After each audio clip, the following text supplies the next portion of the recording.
ಒಬ್ಬ ಪೇಷಂಟ್ ಒಬ್ಬ ಡಾಕ್ಟರ್ ಹತ್ರ ಹೋಗ್ಬಿಟ್ಟು ಹೇಳ್ತಾನೆ, ಡಾಕ್ಟ್ರೆ ಸೊಂಟ ತುಂಬಾ ನೋವ್ತಿದೆ, ಒಂಚೂರು ಚೆಕ್ ಮಾಡಿ. ಡಾಕ್ಟರ್ ಕೇಳ್ತಾನೆ, ಇಷ್ಟೊಂದು ನೋವು ಹೆಂಗಾಯ್ತು? ಅದಕ್ಕೆ ಪೇಷಂಟ್ ಹೇಳ್ತಾನೆ, ನಾನ್ ನೈಟ್ ಶಿಫ್ಟ್ ಮುಗಿಸ್ಕೊಂಡು ಬೆಳಗ್ಗೆ 8 ಗಂಟೆಗೆ ನಾನ್ ಮನೆಗೆ ಹೋದೆ. ಹೋಗ್ ನೋಡಿದ್ರೆ ನನ್ನ ಹೆಂಡತಿ ಬೆಡ್ರೂಮ್ ಇಂದ ಏನೋ ಸೌಂಡ್ ಬರ್ತಾಯಿತ್ತು. ಹೊರಗಡೆ ಹೋಗ್ಬಿಟ್ಟು ಫುಲ್ ಚೆಕ್ ಮಾಡಿದೆ, ಏನು ಸಿಕ್ಕಿಲ್ಲ. ಕಿಟಕಿ ಹತ್ರ ಬಂದ್ ನೋಡ್ತೀನಿ, ಯಾರೋ ಒಬ್ಬ ಪ್ಯಾಂಟ್ ನ ಕೈಗೆ ಹಾಕೊಂಡು ಶರ್ಟ್ ನ ಕಾಲ್ ಹಾಕೊಂಡು ನೋಡೋಯ್ತಿದ್ದ.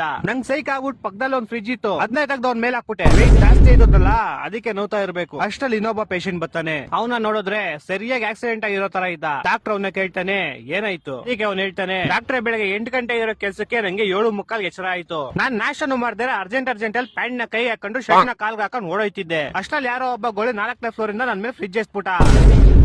ಡಾಕ್ಟರ್ ಇದನ್ನ ಕೇಳಿ ಶಾಕ್ ಅಲ್ಲಿ ಇರ್ತಾನೆ. ಅಷ್ಟ್ರಲ್ಲಿ ಇನ್ನೊಬ್ಬ ಪೇಷಂಟ್ ಬರ್ತಾನೆ. ಅವ್ನಿಗೂ ಕೈ ಕಾಲೆಲ್ಲ ಫುಲ್ ಗಾಯ ಆಗಿರುತ್ತೆ, ನೋಡಿದ್ರೆ ಸೇಮ್ ಆಕ್ಸಿಡೆಂಟ್ ಆಗಿರೋ ತರ ಇರುತ್ತೆ. ಡಾಕ್ಟರ್ ಕೇಳ್ತಾನೆ, ಇವಾಗ ನಿಂಗೇನಪ್ಪ ಆಯ್ತು? ಏನಿಲ್ಲ ಡಾಕ್ಟ್ರೆ, ನಾನ್ ನನ್ ಪಾಡಕ್ ಫ್ರಿಜ್ ಅಲ್ಲಿ ಆರಾಮಾಗಿ ಕುತ್ಕೊಂಡಿದ್ದೆ. ಯಾರೋ ಒಬ್ಬ ಗೋಳಿ ಮಗ ಫ್ರಿಜ್ ನ ತಗ್ಬಿಟ್ಟು 4ನೇ ಫ್ಲೋರ್ ಇಂದ ಕೆಳಗೆ ಎಸ್ಬಿಟ್ಟ.